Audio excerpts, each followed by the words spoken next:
ಓಂ ಶಾಂತಿ ವೀಕ್ಷಕರೇ, ಭಕ್ತರೇ, ನನ್ನ ಇಷ್ಟ ಪಡುವ ಎಲ್ಲ ನನ್ನ ಭಕ್ತರೇ, ಹಾಗೆ ವೀಕ್ಷಕರೇ, ಮಿತ್ರರೇ, ನಿಮ್ಮೆಲ್ಲರಿಗೂ ಒಳ್ಳೆಯದಾಗಲಿ. ಹಾಗೆ ನಿಮ್ಮನ್ನ ಯಾರು ಇಷ್ಟಪಡ್ತಾರೋ ಒಳ್ಳೆಯವರು ಅವ್ರಿಗೂ ಸಹ ಒಳ್ಳೆಯದಾಗಲಿ. ಕರ್ಮಗಳ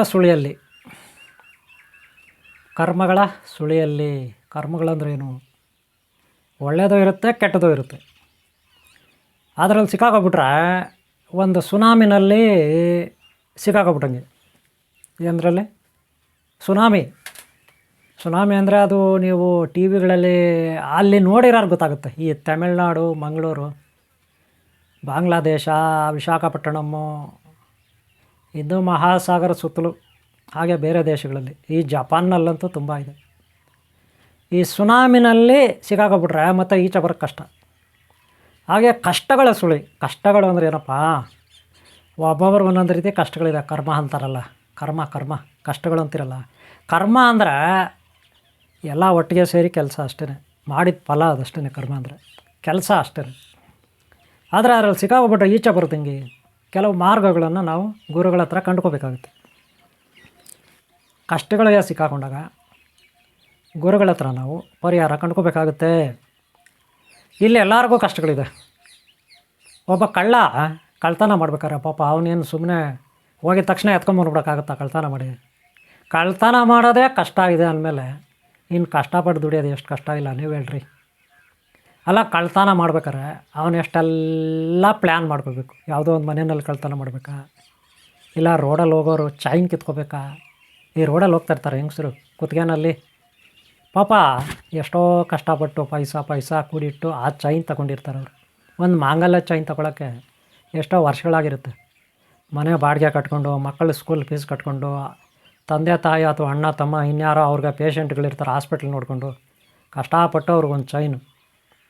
ಇವ್ರೇನು ಮಾಡ್ತಾರೆ, ಕಳ್ತನ ಮಾಡೋರು, ಆ ಅಮ್ಮ ಏನೋ ಪಾಪ ಆರೋಗ್ಯ ಸರಿ ಇಲ್ಲೋ ಇನ್ನೊಂದು, ಅಥವಾ ಎಲ್ಲ ಡ್ಯೂಟಿಗೆ ಹೋಗಿ ಮನೆಗೆ ಹೋಗ್ತಿದ್ದಾಳೋ, ಅಥವಾ ಯಾವುದೋ ಫ್ಯಾಕ್ಟ್ರಿ ಗಾರ್ಮೆಂಟ್ ಫ್ಯಾಕ್ಟ್ರಿಯಲ್ಲಿ ಬೆಳಗ್ಗೆಯಿಂದ ಸಂಜೆವರೆಗೂ ಕಷ್ಟಪಟ್ಟು ಪ್ರೊಡಕ್ಷನ್ ಜಾಬ್ ಕೊಟ್ಟು ಪಾಪ ಬೆಳಗ್ಗೆ 2 ಕಿಲೋಮೀಟ್ರ್ ಬಸ್ಸಿಗೆ ನಡೆದು, ಮತ್ತು ಸಂಜೆ ಆ ಬಸ್ ಇಳಿದು ಮತ್ತೆ ಮನೆಗೆ 2 ಕಿಲೋಮೀಟ್ರ್ ನಡೆದು, ದಿನ 4 ಕಿಲೋಮೀಟ್ರ್ ನಡೆದು, ಮತ್ತು ಮನೆಯಲ್ಲಿ ಅಡುಗೆ ಬೆಳಗ್ಗೆಗೆ ಟಿಫನ್ನು ತಿಂಡಿ ಎಲ್ಲ ಬೆಳಗ್ಗೆ 3 ಗಂಟೆಗೆ ಎದ್ದು, ನ್ಯಾಯವಾಗಿ ನಿದ್ರೆ ಇಲ್ಲದೆ 3 ಗಂಟೆಗೆ ಎದ್ದು ಅಡುಗೆ ಗಿಡ್ಗೆ ಮಾಡಿ, ಅನಂತರ ತಿಂಡಿ ಮಾಡಿ ಮಕ್ಕಳಿಗೆ ಬಾಕ್ಸ್ ಹಾಕ್ಸಿ ಆಮೇಲೆ ಆಯಮ್ಮ ಡ್ಯೂಟಿಗೆ ಹೋಗಿರ್ತಾಳೆ.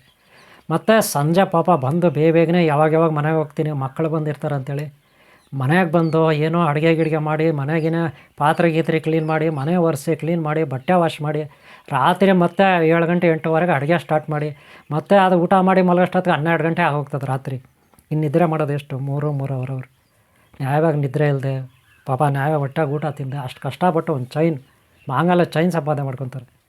ಆದರೆ ಈ ಕಳ್ಳರು ದಯೆ ದಾಕ್ಷಿಣ್ಯ ಏನೂ ಇಲ್ಲದೆ ಮೃಗಗಳಿಗಿಂತೂ ಪ್ರಾಣಿಗಳಿಗಿಂತೂ ಅಜ್ಞಾನಿಗಳಿಗೆ ವಿಕೃತರಾಗಿ, ಪ್ರಾಣಿಗಳೇನೂ ಮಾಡಲ್ಲ ರೀ. ಪ್ರಾಣಿಗಳೇನು ಕಳ್ತನ ಮಾಡ್ತಾವೇನ್ರಿ? ಅಮ್ಮಂದ್ರೆ ತಿನ್ನೋದಕ್ಕೋಸ್ಕರ ಕಳ್ತನ ಮಾಡ್ತಾವೆ ಅಷ್ಟೇ ಅಲ್ವಾ? ಈ ರೀತಿ ಯಾವುದೇ ವಸ್ತುಗಳನ್ನ ಕಳ್ತನ ಮಾಡಲ್ಲ. ಅದಕ್ಕೆ ಪ್ರಾಣಿಗಳನ್ನು, ಈ ಮೃಗಗಳನ್ನು ನಾವು ಬೈತೀವಿ. ಇದು ಮೃಗ, ಇದು ನಾಯಿ, ಕತ್ತೆ ಅಂತ, ಗೂಬೆ ಅಂತ ಬೈತೀವಿ. ಎಮ್ಮೆ ಅಂತ ಬೈತೀವಿ ನಾವು. ಹೆಸರುಗತ್ತೆ, ಇದು ಮೊಸಳೆ, ತಿಗಣೆ, ಸೊಳ್ಳೆ, ಚೇಳು ಅಂತ ಬೈತೀವಿ ಅಲ್ವಾ? ಯಾಕೆ ಹೇಳಿ? ಯಾವುದೋ ಜನ್ಮದಲ್ಲಿ ಪಾಪ ಮಾಡಿ ಇವಾಗ ಹುಟ್ಟಿರ್ತವೆ. ಕಣ್ಣಿಲ್ದೇನೋ, ಕುರುಡ್ರಾಗೋ, ಕೈ ಕಾಲಿಲ್ದೇನೋ, ಅಂಗವಿಕಲರಾಗೋ ಹುಟ್ಟಿರ್ತಾರೆ. ಮಾಡಬಾರ್ದು ಪಾಪಗಳು ಮಾಡಿದ್ರೆ ಹಿಂಗೆ ಆಗೋದು. ಬೇಜಾರು ಮಾಡ್ಕೊಬೇಡಿ, ನಾನು ಹಂಗೆ ಹೇಳ್ತೀನಿ ಅಂತ. ದಯವಿಟ್ಟು ಕುರುಡರೇ ಕುಂಟರೆ, ದಯವಿಟ್ಟು ಬೇಜಾರು ಮಾಡ್ಕೊಬೇಡಿ. ನೀವು ಆ ರೀತಿ ಆಗೋಕ್ಕೆ ಒಂದು 5 ಕಾರಣ ಇರ್ತದೆ. ಅದಕ್ಕೆ ಫಸ್ಟ್ ನನ್ನ ವೀಡಿಯೋಗಳೆಲ್ಲ ನೋಡಿ, ಅವಾಗೇ ನಿಮ್ಗೆ ಕ್ಲಾರಿಟಿ ಬರೋದು. ಕನಿಷ್ಠ ಈ ಜನ್ಮದಲ್ಲೇ ನೀವು ಕಲಿಯೋದು ತುಂಬ ಇರುತ್ತೆ. ನಿಮ್ಮ ಕಷ್ಟಗಳು ನಿವಾರಣೆ ಮಾಡ್ಕೊಳ್ಳಿ. ಕುಂಟರೆ ನಿಮಗೆ ನಿಮ್ಮದೇ ಆದ ಸಮಸ್ಯೆಗಳಿರುತ್ತೆ, ಅದನ್ನು ನಿವಾರಣೆ ಮಾಡ್ಕೋಬೇಕಾದ್ರೆ ಈ ಥರ ಒಳ್ಳೆ ವೀಡಿಯೋಗಳು ನೋಡಿ. ನಿಮ್ಮನ್ನು ಅವಹೇಳನ ಮಾಡ್ತಾಯಿಲ್ಲ, ಯಾಕಂದರೆ ನಿಮ್ಮದೇ ಆದ ಕಷ್ಟಗಳು ನಿಮ್ಮದು, ನನ್ನದೇ ಆದ ಕಷ್ಟಗಳು ನಂದು. ಗೊತ್ತಾಯ್ತಲ್ಲ? ನಾನು ವಿಚಾರ ಹೇಳ್ತಾಯಿದ್ದೀನಿ, ಪಾಪ ಪುಣ್ಯ ಕರ್ಮದ ಸುಳ್ಳಿಯಲ್ಲಿ ಅಂತ, ಅದ್ರ ಬಗ್ಗೆ ಹೇಳ್ತಾಯಿದ್ದೀನಿ. ಓಕೆನಾ? ಹರ್ಟ್ ಆಗಬೇಡಿ, ದಯವಿಟ್ಟು ತಿಳ್ಕೊಳ್ಳಿ. ಇಲ್ಲೇನಪ್ಪ ಅಂದರೆ, ಕಳ್ಳತನ ಯಾರ್ದೋ ಚೈನ್ ಕಿತ್ಕೊಬಿಟ್ಟೋದು, ಯಾರ್ದೋ ಮನೆಯಲ್ಲಿ ಒಡವೆ ಅವ್ರ ಮಕ್ಕಳು ಮದುವೆ ಆಗಿಟ್ಟಿರ್ತಾರೆ, ಅದು ಎತ್ಕೊಂಡು ಹೋಗ್ಬಿಡೋದು, ಇವ್ರು ಮಾರ್ಕೊಬಿಟ್ಟು ಇಷ್ಟ ಬಂದಾಗ ಸಿನಿಮಾಗಳು ನೋಡೋದು, ಇಷ್ಟ ಬಂದಾಗೆ ಹುಡುಗಿರು ಶೋಕಿ ಮಾಡೋದು, ಇಷ್ಟ ಬಂದಾಗ ಜೂಜ್ ಆಡೋದು. ಜೂಜ್ ಅಂದರೆ ಇದೇನೇನೋ ಎಲೆಗಳು ಗಿಲೆಗಳು ಇನ್ನೇನೇನೋ ಆಡ್ತಾರಲ್ಲಪ್ಪ, ಬೆಟ್ಟಿಂಗ್ಗಳು ಕಟ್ಟೋದು. ಅಲ್ಲ, ಯಾರಪ್ಪನ ದುಡ್ಡಿದ್ದು?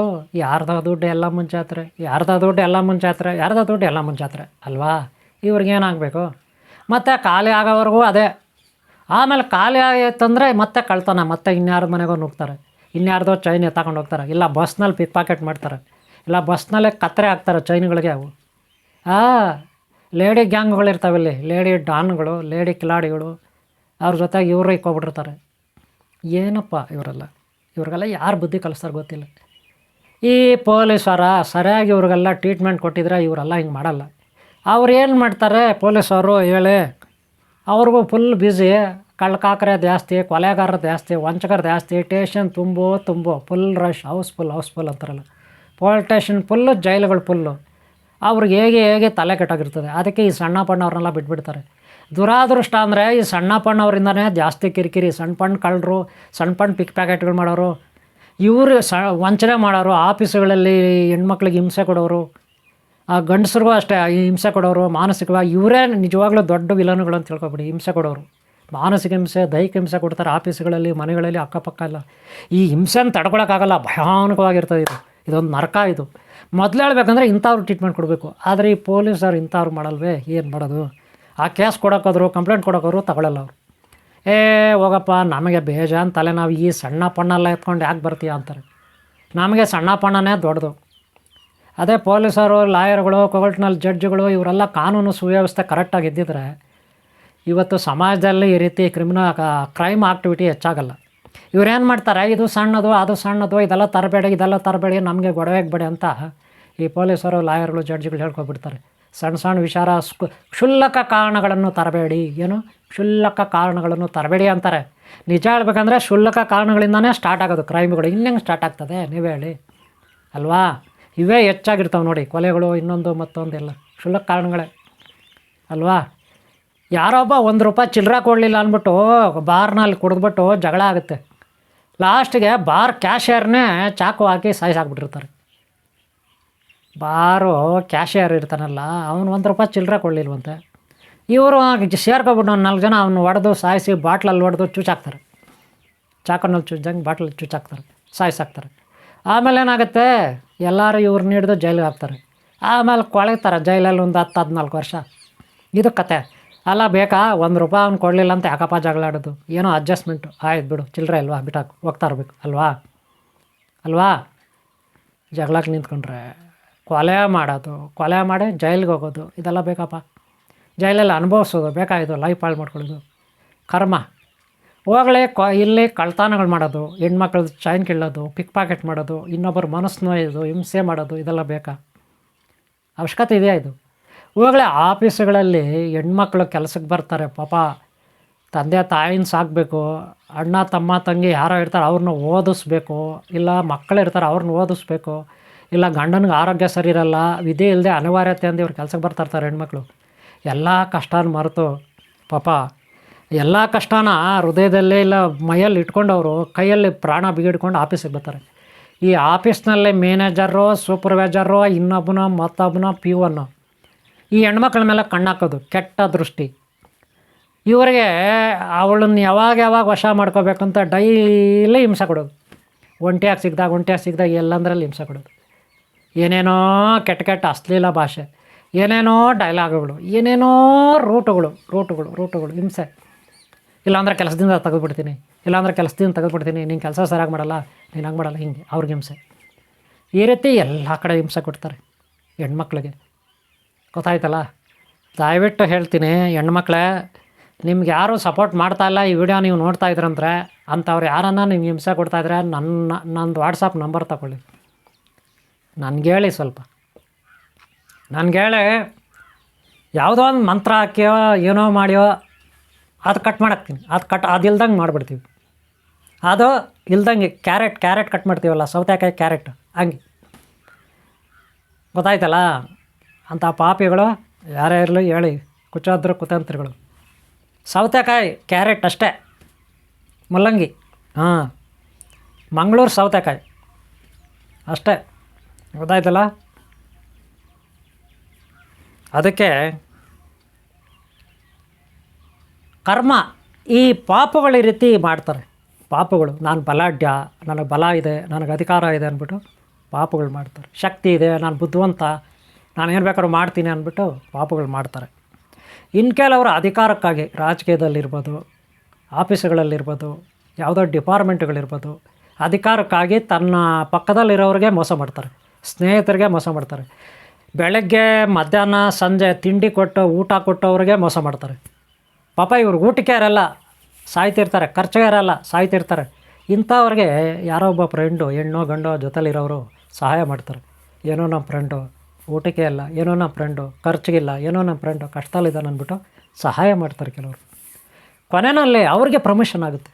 ಅವ್ರಿಗೆ ಸಹಾಯ ಮಾಡಿದವ್ರಿಗೆ ಯಾರು ಸಹಾಯ ಮಾಡಿರ್ತಾರೆ ಅವ್ರಿಗೆ ಇಲ್ಲವ ಕೆಲಸ ಸಿಗುತ್ತೆ, ಇಲ್ಲ ಯಾವುದೋ ಹುಡುಗಿ ಸೆಟ್ಟಾಗಿರ್ತಾಳೆ ಅವ್ರಿಗೆ ಸಹಾಯ ಮಾಡಿದವ್ರಿಗೆ, ಯಾರು ಸಹಾಯ ಮಾಡಿರ್ತಾರೆ ಅವ್ರಿಗೆ ಯಾವುದೋ ಹುಡುಗಿ ಸೆಟ್ಟಾಗಿರುತ್ತೆ, ಇಲ್ಲ ಹುಡುಗ ಸೆಟ್ಟಾಗಿರುತ್ತೆ. ಹೆಣ್ಮಕ್ಳಾದರೆ ಹುಡುಗ ಸೆಟ್ಟಾಗಿರುತ್ತೆ, ಗಂಡು ಮಕ್ಕಳಾದರೆ ಹುಡುಗಿ ಸೆಟ್ಟಾಗಿರುತ್ತೆ. ಇವರು ಗತಿ ಇರಲ್ಲ ಇವನಿಗೆ, ಅವ್ರ ಹತ್ರ ಸಹಾಯ ಪಡೆಯಿರ್ತಾರೆ ಯಾವಾಗಲೂ. ಇವ್ರಿಗೆ ಹೊಟ್ಟೆ ಈಗ ಅವ್ರಿಗೆ ಒಳ್ಳೆ ಹುಡುಗಿ ಸಿಕ್ಬಿಡ್ತಲ್ಲ, ಅವಳಿಗೆ ಒಳ್ಳೆ ಹುಡುಗ ಸಿಕ್ಬಿಟ್ನಲ್ಲ, ಅವ್ರ ಮನೆಯವ್ರು ಚೆನ್ನಾಗಿದ್ದಾರೆ, ಈಗ ಅವ್ರಿಗೆ ಮದುವೆ ಮಾಡ್ಕೊಬಿಟ್ರಿ ಇವರು, ದೊಡ್ಡದಾಗಿ ಇಂಪ್ರೂವ್ ಆಗಿಬಿಡ್ತಾರೆ. ಅವಾಗ ನಾವು ಇನ್ನೂ ಕೆಳಗೆ ಹೋಗ್ಬಿಡ್ತೀವಿ ಪಾತಾಳಕ್ಕೆ, ನಮ್ಗೆ ಮರ್ಯಾದೆ ಇಲ್ದಾಗ್ಬಿಡುತ್ತೆ ಅಂದ್ಬಿಟ್ಟು ಏನೇನೋ ಕುಚಾದಿಗಳು ಕುತಂತ್ರಗಳು ಒಳಗೊಳಗೆ ಬೇರೆಯವ್ರ ಫೋನ್ಗಳಿಂದ ಅವ್ರು ಕಾಲ್ ಮಾಡಿ ಅವ್ರ ಕಿವಿಯಲ್ಲಿ ತಲೆಯಲ್ಲಿ ಡ್ರಿಲ್ ಹಾಕಿ ಕೊರೆದು ಹುಳ ಬಿಟ್ಟು ಅವ್ರನ್ನ ಕೆಡಿಸ್ಬಿಡ್ತಾರೆ.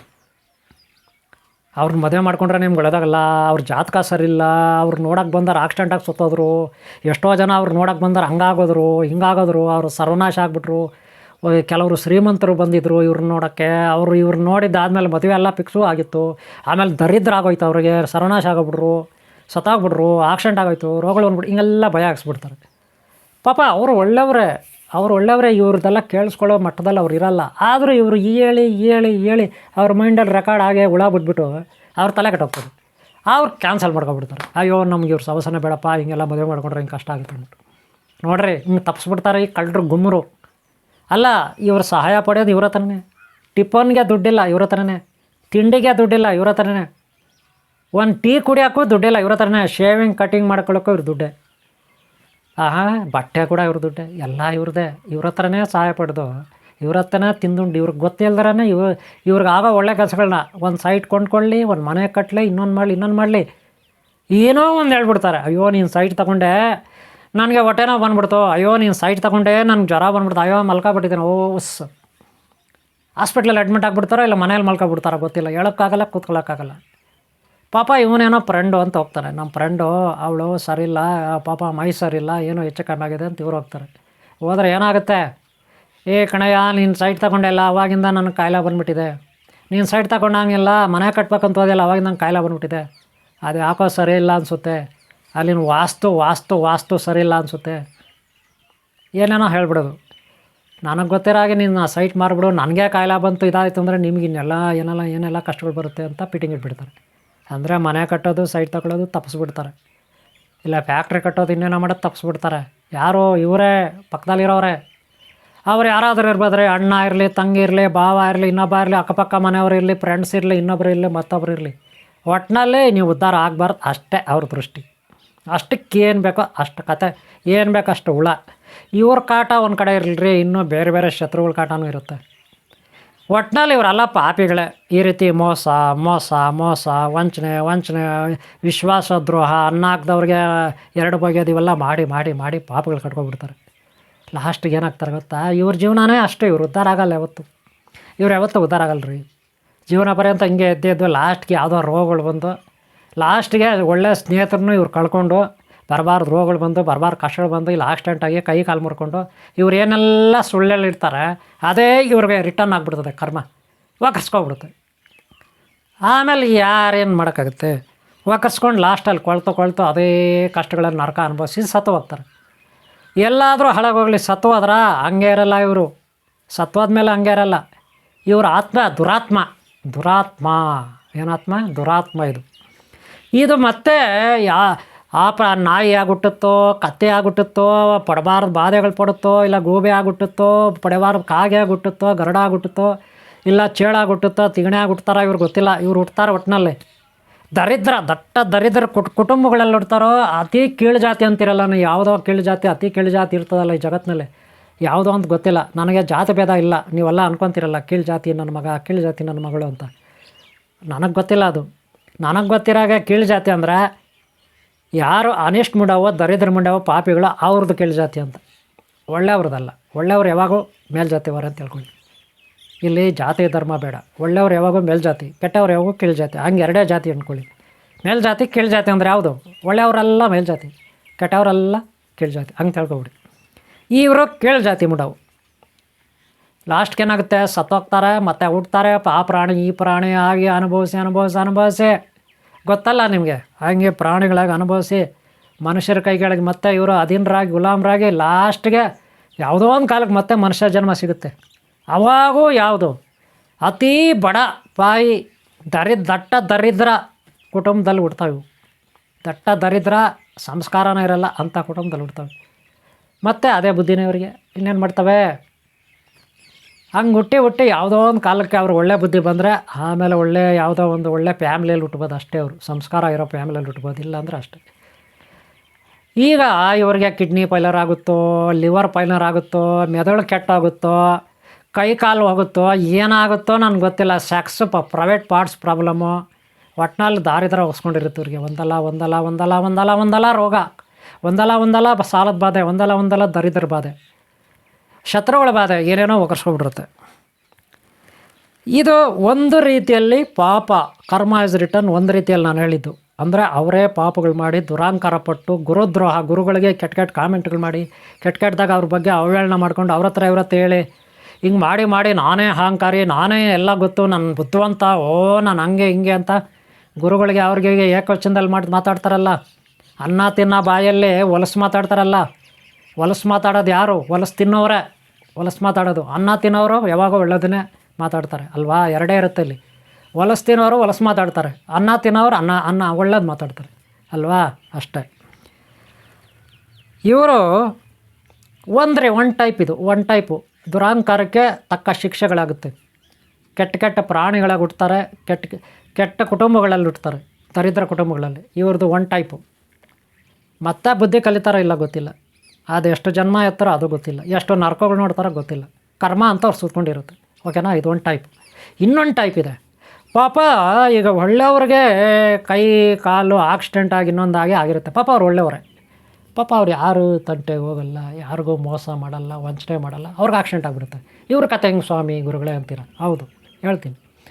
ಹಾಗೆ ಬಡತನವೂ ಬರುತ್ತೆ, ಹಾಗೆ ಶತ್ರುಗಳ ಕಾಟನೂ ಬರುತ್ತೆ. ಒಳ್ಳೆಯವ್ರಿಗೆ ಯಾಕೆ ಕಷ್ಟ ಬಂತು? ಮಾಂಸನೂ ತಿನ್ನಲ್ಲ, ಎಣ್ಣೆನೂ ಹೊಡೆಯಲ್ಲ, ಒಳ್ಳೆಯವರು. 4 ಜನಕ್ಕೆ ಸಹಾಯನೂ ಮಾಡ್ತಾರೆ. ಕೈಲಾದ ತಮಗಿಲ್ಲದೆ ಅದ್ರ ಪರವಾಗಿಲ್ಲ ಇನ್ನೊಬ್ರು ಕೊಡ್ತಾರೆ. ಅಂಥವ್ರಿಗೆ ಕಷ್ಟಗಳು ಬರ್ತಾವಲ್ಲ ಸ್ವಾಮಿ. ಹೌದು, ನಿಜ. ಅದೇ ಅಕ್ಕಪಕ್ಕ ಅವರು ನಮ್ಮ ಶತ್ರುಗಳು ತುಂಬ ಕೆಟ್ಟವರು, ಅವರು ಉದ್ಧಾರ ಆಗ್ತಾ ಇದ್ದಾರಲ್ಲ ಸ್ವಾಮಿ. ದಿನೇ ಒಂದೊಂದು ಮೆಟ್ಲು ಮೇಲೆ ಹೋಗ್ತಾರಲ್ಲ ಸ್ವಾಮಿ.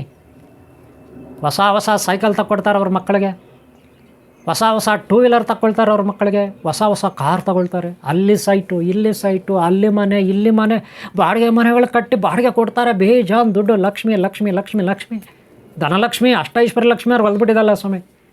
ಅವ್ರು ಹೇಳ್ಬೇಕಾದ್ರೆ ನೀಚ ನಿಕೃಷ್ಟರು ಸ್ವಾಮಿ. ಅವ್ರು ಮಾತಾಡಿದರೆ ಹೊಲಸು. ಎಲ್ಲರಿಗೂ ತಲೆ ಬೋಡ್ಸ್ಬಿಡ್ತಾರೆ, ಎಲ್ಲರನ್ನೂ ಕೆಳಗಡೆ ತುಳಿದ್ಬಿಡ್ತಾರೆ. ಇವ್ರು ಮಾತ್ರ ದೋಚ್ಕೊಬಿಡ್ತಾರೆ. ಅಂಥವ್ರು ಯಾಕೆ ಸ್ವಾಮಿ ಆ ರೀತಿ ಬೆಳೀತಿದ್ದಾರೆ? ನಾವ್ಯಾಕೆ ಸ್ವಾಮಿ ಈ ರೀತಿ ಕೆಟ್ಟವ್ರು? ನಾವೇನೂ ಪಾಪ ಕರ್ಮ ಮಾಡ್ತಾಯಿಲ್ಲ, ನಾವ್ಯಾಕೆ ಸ್ವಾಮಿ ಹಂಗೆ ಹೇಳ್ತೀವಿ? ಇದು ಪ್ರಶ್ನೆ ಕೆಲವ್ರಿಗೆ. ಹೌದು, ನಿಜ.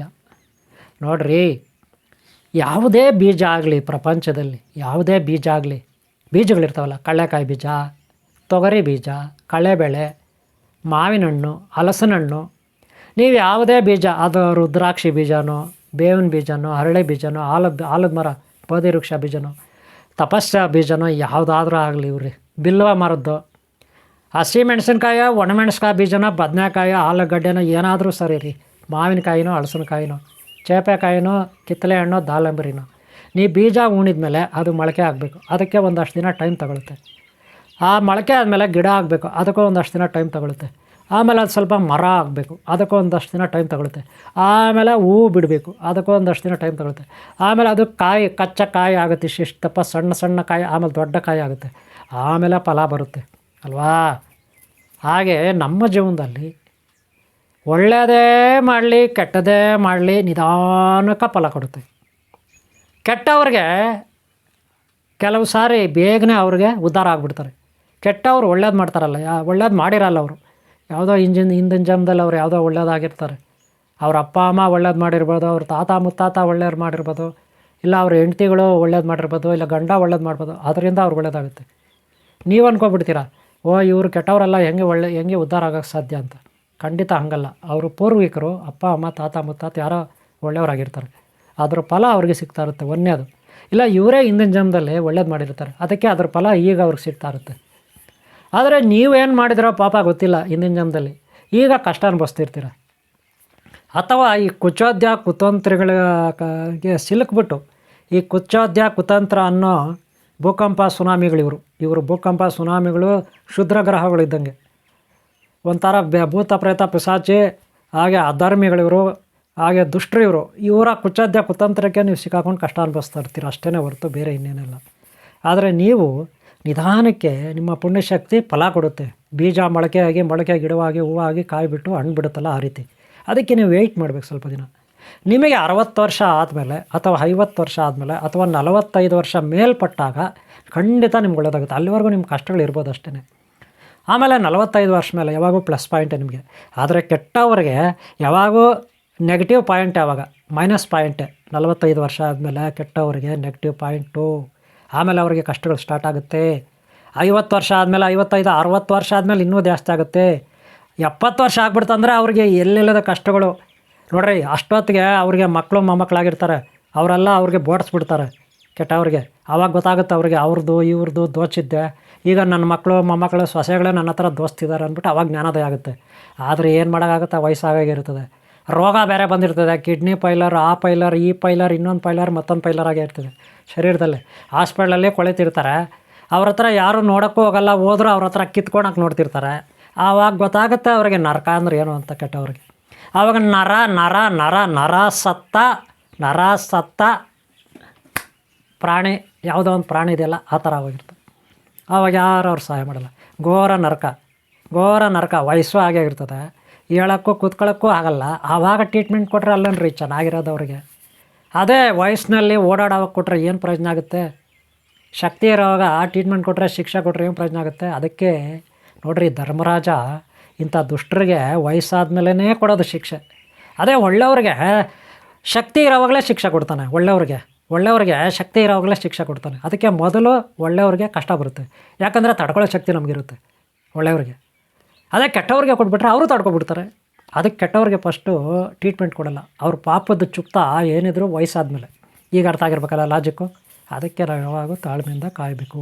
ಇದು ಪಾಪ ಕರ್ಮ ಹೆಂಗೆ ರಿಟರ್ನ್ ಆಗುತ್ತೆ, ಕರ್ಮದ ಸುಳಿ ಹೆಂಗೆ ಸಿಕ್ಕಾಕೊಳ್ತಾರೆ, ಕರ್ಮದ ಸುಳಿಯಲ್ಲಿ ಅವರು ಲಾಸ್ಟಲ್ಲಿ ಕೆಟ್ಟವರು ಅನ್ನೋದಕ್ಕೆ ಇದು ಎಕ್ಸಾಂಪಲ್. ಆವಾಗ ಅವ್ರ ಮಕ್ಕಳು ಅವ್ರು ಇಷ್ಟಪಡಲ್ಲ, ಸೊಸೆಗಳು ಇಷ್ಟಪಡಲ್ಲ, ಮೊಮ್ಮಕ್ಕಳು ಅವ್ರನ್ನ ಇಷ್ಟಪಡಲ್ಲ. ಕೆಟ್ಟವ್ರನ್ನ ಎತ್ತಿ ಡಸ್ಟ್ಬಿನ್ಗೆ ಎಸ್ತಿರ್ತಾರೆ ಅವ್ರನ್ನ.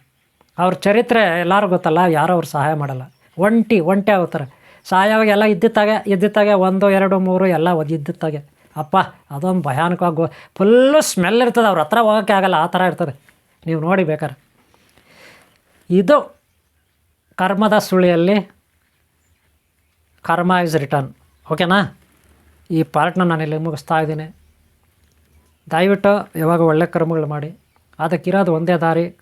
ಕಷ್ಟಗಳಿಂದ ನಿವಾರಣೆ ಆಗಬೇಕಂದ್ರೆ ನಿಮಗೊಂದು ಸಣ್ಣ ಟಿಪ್ಸು, ಸಲಹೆ ಕೊಡ್ತೀನಿ ಬೋನಸ್ ಥರ. ಗುರುಗಳಿಗೆ ದಕ್ಷಿಣೆ ಹಾಕಿ ನಿಮ್ಮ ಕೈಲಾದ ಮಟ್ಟಿಗೆ. ದೇವರು ದಿಂಡ್ರು ಅಂದರೆ ಗುರುಗಳು ದೈವ, ಅವ್ರಿಗೆ ದಕ್ಷಿಣೆ ಹಾಕಿ. ಹಾಗೆ ಮಾತಾಪಿತಾ ಪೂರ್ವಶಕ್ತಿ, ಹಾಗೆ ಬಂಧು ಮಿತ್ರರು, ಅವ್ರ ಬಗ್ಗೆ ಗೌರವ ಇರಲಿ. ಇಷ್ಟಿದ್ರೆ ಸಾಕು ನಿಮಗೆ. ನೀವು ಯಾವಾಗ ಧರ್ಮ ಕಾರ್ಯಗಳು ಮಾಡಿದ್ರೆ ನಿಮಗೆ ಇರೋ ಕಷ್ಟಗಳು ನಿವಾರಣೆ ಆಗುತ್ತೆ. ಎಲ್ಲ ಕೆಲಸ ಕಾರ್ಯಗಳಲ್ಲೂ ನೀವು ಯಾವ ಕೆಲಸ ಕಾರ್ಯಗಳಲ್ಲಿ ಕೈ ಹಾಕಿದರೆ ಅದು ಈಡೇರುತ್ತೆ. ನೀವು ಆ ಕೈ ಹಾಕಿದ ಕೆಲಸ ಹೆಚ್ಚಿನ ಲಾಭದಾಯಕ ನಿಮಗೆ ತಂದು ಕೊಡುತ್ತೆ. ಇದರಲ್ಲಿ ಯಾವುದೇ ಡೌಟ್ ಇಲ್ಲ. ಅದನ್ನು ನೀವೇ ಅಳವಡಿಸ್ಕೋಬೇಕು. ನಿಮ್ಮ ಜೀವನದ ಭವಿಷ್ಯತ್ತು ನಿಮ್ಮ ಕೈಲಿರುತ್ತೆ. ಅದಕ್ಕಿರೋ ದಾರಿ ಮೇಯ್ನ್ ಗುರುಗಳು ಅಂದರೆ ಸಾಕ್ಷಾತ್ ಕಣ್ಣಿಗೆ ಕಾಣುವ ತ್ರಿಮೂರ್ತಿ ಸ್ವರೂಪರವರು, ಸರ್ವ ದೇವತಾ ಸ್ವರೂಪರು. ತ್ರಿಮೂರ್ತಿಗಳಂದರೆ ಸರ್ವ ದೇವತಾ ಸ್ವರೂಪರಲ್ವ. ಓಂ ಶ್ರೀ ಸಿದ್ಧಿ ಬುದ್ಧಿ ಧೂಮ್ರಕೇತು ಕಲ್ಗೆ ಚಿಂತಾರ ವಿದ್ಯಾ ಮಹಾಗಣಾಧಿಪತಿಯಿಂದ ಶ್ರೀ ವೆಲ್ಲಿ ಮತ್ತು ದೇವಸೇನ ಮತ್ತು ಕುಮಾರಸ್ವಾಮಿ ಶಕ್ತಿವರೆಗೂ ಎಲ್ಲ ತ್ರಿಮೂರ್ತಿ ಸ್ವರೂಪರು ಗುರುಗಳು, ಸರ್ವ ದೇವತಾ ಸ್ವರೂಪರು ಅಲ್ವಾ. ಅಂಥ ಗುರುಗಳಿಗೆ ನೀವು ದಕ್ಷಿಣ ಹಾಕಬೇಕು. ಆವಾಗಲೇ ನಿಮ್ಗೆ ಒಳ್ಳೆಯ ಪುಣ್ಯ ಸಿಗೋದು, ಹೆಚ್ಚಿನ ಪುಣ್ಯ ಸಿಗೋದು. ಅರ್ಥ ಮಾಡ್ಕೊಳ್ಳಿ. ಓಕೆ, ಇರಲಿ. ಈ ವಿಡಿಯೋಲ್ಲಿ ಮುಗಿಸ್ತಾ ಇದ್ದೀನಿ. ದೊಡ್ಡದಾಯ್ತು ಅನ್ಕೋತೀನಿ. ನೆಕ್ಸ್ಟ್ ಪಾರ್ಟ್ ನೋಡೋಣ. ನಿಮ್ಮ ಪ್ರೋತ್ಸಾಹ ಇರಬೇಕು. ಅದಕ್ಕೆ ಒಂದು ಲೈಕ್ ಮಾಡಿ, ಸಬ್ಸ್ಕ್ರೈಬ್ ಆಗಿಲ್ಲ ಅಂದ್ರೆ ಹಾಕ್ಕೊಳ್ಳಿ. ಹಾಗೆ ಹಿಂದಿನ ವೀಡಿಯೋಗಳು ನೋಡಿ, ಮುಂದಿನ ವೀಡಿಯೋಗಳು ನೋಡಿ. ನಿಮ್ಮ ಪ್ರೋತ್ಸಾಹ ಸದಾ ನಮಗಿರಲಿ, ಅದೇ ನನಗೆ ಶಕ್ತಿ. ಒಂದು ಲೈಕ್ ಮಾಡೋದು ಮರಿಬೇಡಿ. ನೀವು ಲೈಕ್ ಮಾಡಿದ್ರೆ ನನಗೆ ಪ್ರೋತ್ಸಾಹ ಮಾಡ್ದಂಗೆ, ಗೊತ್ತಾಯ್ತಲ್ಲ. ಒಂದು 10 ಲೈಕ್ ಬಂದರೆ ನನಗೆ ಸಾಕು. ಒಂದು 10 ಜನ ನೀವು ನೋಡ್ತಾ ಇದ್ದೀರಿ ಅಂತೇಳಿ ಮತ್ತೆ ವೀಡಿಯೋ ಮಾಡೋಕ್ಕೆ ನನಗೆ ಒಂದು ಉತ್ಸಾಹ ಇರುತ್ತೆ ಅಲ್ವಾ. ಹಾಗೆ ನಂದು ಇನ್ನೊಂದು ಚಾನಲ್ ಇದೆ, ನಿಮ್ಮದೇ ಚಾನಲ್, ನಂದು ಅಲ್ಲ, ನಂದು ಅನ್ನೋದಕ್ಕಿಂತ ನಿಮ್ಮದೇ ಚಾನಲ್. ನಾಗಸೃಷ್ಟಿ 2012 ಅಂತ ಮತ್ತೊಂದು ಚಾನಲ್ ಇದೆ. ಅದನ್ನು ನೋಡಿ. ಅದರಲ್ಲೆಲ್ಲ ಈ ಬ್ರಹ್ಮ ಸೃಷ್ಟಿ, ದೈವ ಸೃಷ್ಟಿ, ಸೀಕ್ರೆಟ್ಸ್ ಇರುತ್ತೆ. ಸೀಕ್ರೆಟ್ಸ್, ಬ್ರಹ್ಮಜ್ಞಾನ ಇರುತ್ತೆ, ಆಧ್ಯಾತ್ಮಿಕ ಜ್ಞಾನ ಇರುತ್ತೆ. ಅದನ್ನು ನೋಡಿ ತಪ್ಪದೆ. ನಾಗಸೃಷ್ಟಿ ಚಾನಲ್ಲು, ನೀವು ನಾಗಸೃಷ್ಟಿ 2012 ಅಂತ ಹಾಕಿದರೆ ಸಾಕು.